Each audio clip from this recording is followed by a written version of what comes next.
शाहिस्ता खानाची फजिती याच्यातील पुढील भाग पाहायचा आहे आपल्याला. फिरंगोजी नरसाळा.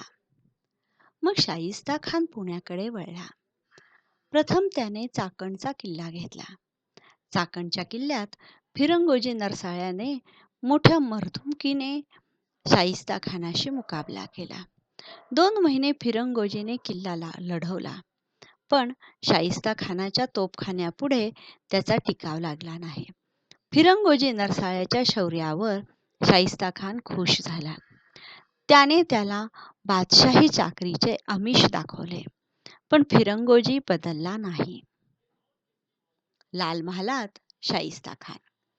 शाहिस्ता खान पुण्यात आला. त्याने शिवरायांच्या लाल महालात मुक्काम ठोकला.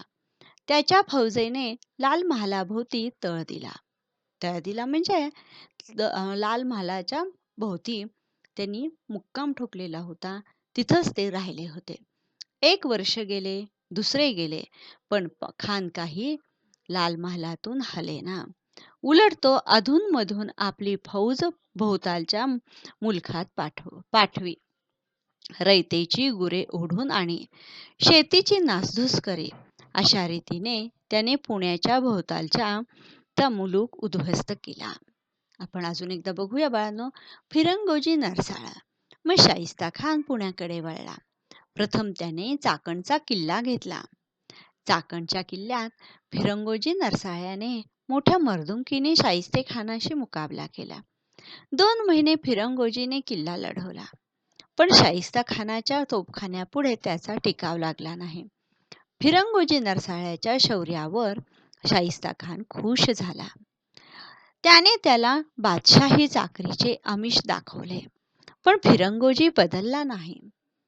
लाल महालात शाहिस्ता खान. शाहिस्ता खान पुण्यात आला.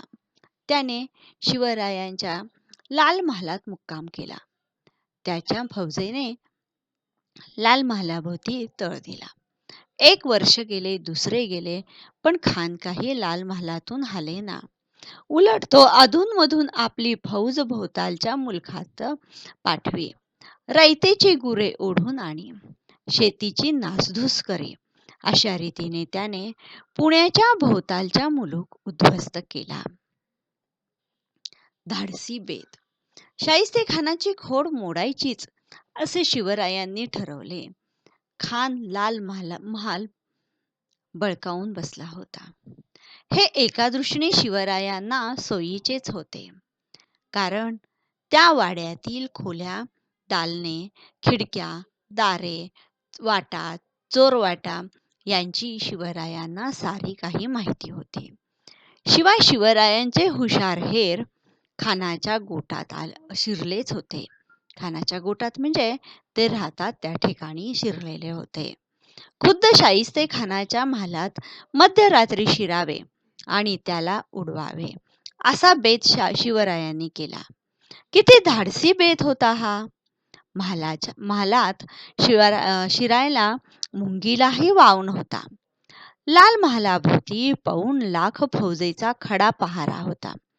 हत्यारबंद मराठ्यांना गावात यायला शाहिस्ते खानाने मनाई केली होती, पण शिवरायांचा निर्धार एकदा झाला म्हणजे झाला. शिवरायांनी दिवस निश्चित केला.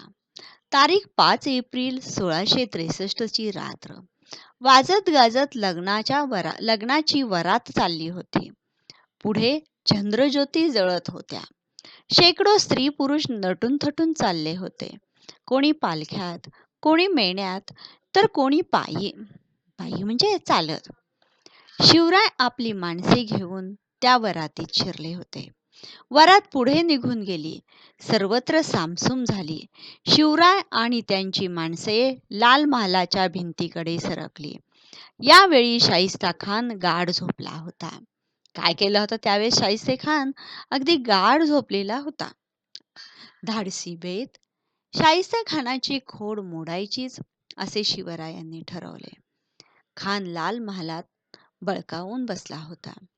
हे एका दृष्टीने शिवरायांना सोयीचेच होते, कारण त्या वाड्यातील खोल्या, दालने म्हणजे तिथली घरे, खिडक्या, दारे, वाटा, चोरवाटा यांची शिवरायांना सारी काही माहिती होती.